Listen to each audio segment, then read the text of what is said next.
Let's talk about education. I want to stop at this moment and thank all the young people that are here tonight. I am so encouraged by that.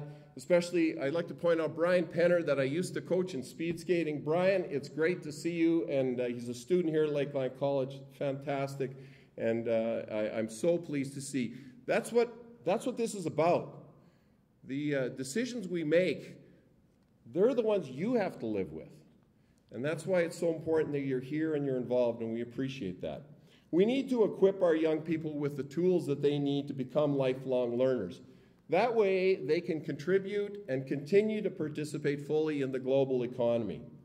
Our constituency, we are so extremely fortunate to have both campuses of Lakeline College.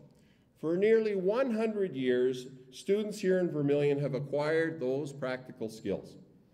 Now, it is vital that we continue to foster our schools, our colleges, and universities so that our young people will keep on finding meaningful, fulfilling work. Let's talk about agriculture. Alberta farmers feed the world. They grow a vast array of products: grains, oilseeds, pulse crops, cattle, hogs, sheep, goats, elk, bison, poultry, dairy products, and other diversified livestock. And these are all highly prized the world over for their high quality. Now, they produce in such huge quantity that we must export the lion's share of that which our land provides. Now, that means we need to ensure secure and enhanced access to foreign markets. We must support our producers in times of crisis, but we also need to have the good sense to know when to get out of the way and let our farmers get on with the job that they know best. Now, you will hear many issues during the course of the coming weeks, and I want you to discuss them with me.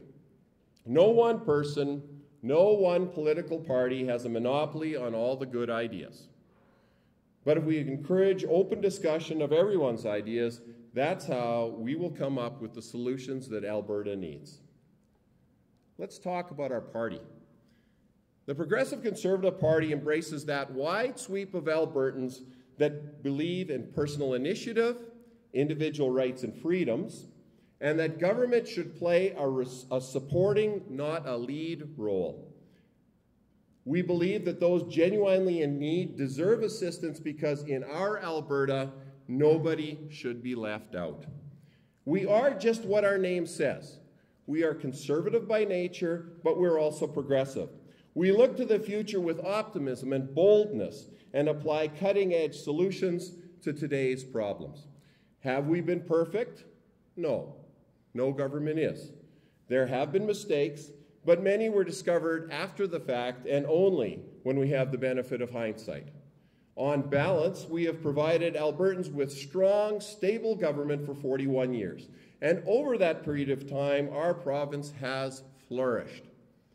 Our party has always successfully rejuvenated and reinvented itself to provide the necessary changes from within to keep our party relevant and in touch with the vast majority of Albertans. My friends, I plan to be part of that renewal process. We need new blood and fresh ideas on the Alberta PC team, and that's another reason why I'm running. Let's talk about our leader. Alison Redford brings with her a remarkable record of national and international justice experience. And I'm sure many of you were impressed, as I was, with her courage and fortitude last fall as she participated in the party leadership debate one day after the passing of her mother. And when you ask, can you get along with the new leader?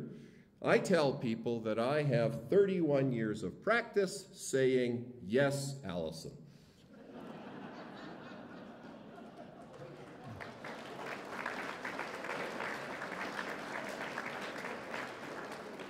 But if you were to ask my wife, she will tell you that I have spent 31 years saying, no, Alison. My friends, if Premier Redford and I are to do our jobs effectively, I must say, and she must hear both. Finally, let's talk about our future. In a few weeks, we will embark on a journey with our policies as our map and our values as our compass. Now, we will encounter obstacles along the road, but we will overcome them. They will not defeat or derail us. And my friends, those obstacles do not carry the name of Liberal or NDP or Wildrose. Our greatest threat in this election is complacency. In the 2008 election, voter turnout in this riding was 37%. 5 out of every 8 eligible voters stayed home. That has to change. But it will only change if when you leave here, you talk to your family and your friends. Talk to your neighbors, your co-workers, the people at the coffee shops and curling rinks, at churches and arenas, at bars and shops. Share the enthusiasm you've shown here tonight for our province and for our bright future. We have to help people understand and believe that voting matters, because it does. And my friends, I want to thank you once again for the tremendous honor that you've bestowed on me. Whether there were 1 or 21 candidates in this race, I feel like a winner tonight, and I am ready to take your message forward. But I know I cannot do this alone. I will need your help. Together, I know we can build our constituency, our province, and our country, and continue to make it the best place in the world to work, to live, to learn, to raise a family, to do business, and to enjoy the wondrous bounty of this land. And so, my friends, let's keep talking. And then let's move forward together and write Alberta's future. Thank you.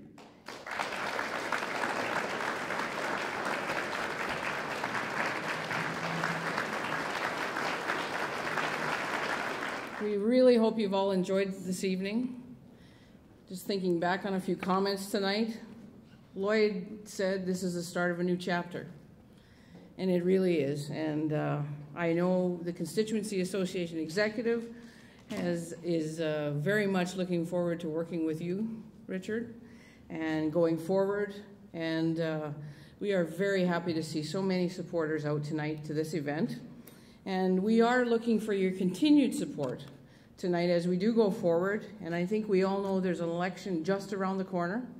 And we'll be counting on all of you. As Richard said just a few moments ago, we need to build some excitement about what might seem like just another election. We've been through lots of them in the last few years, but this is a really important one. We really need to get out, bring your family and your friends, and vote. If you don't vote, it won't happen. And we need to make sure that Richard gets a seat in Edmonton under the dome. So congratulations, Richard. Thank you.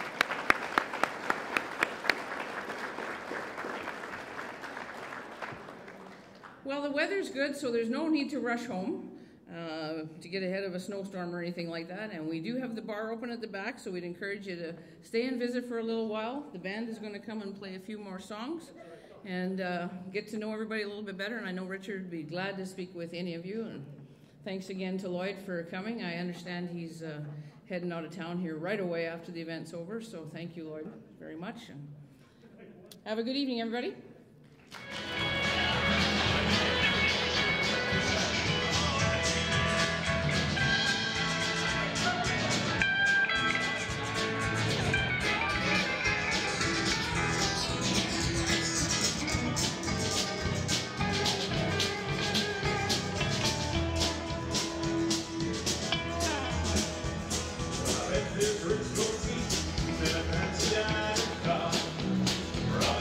Coffee, I'm smoking.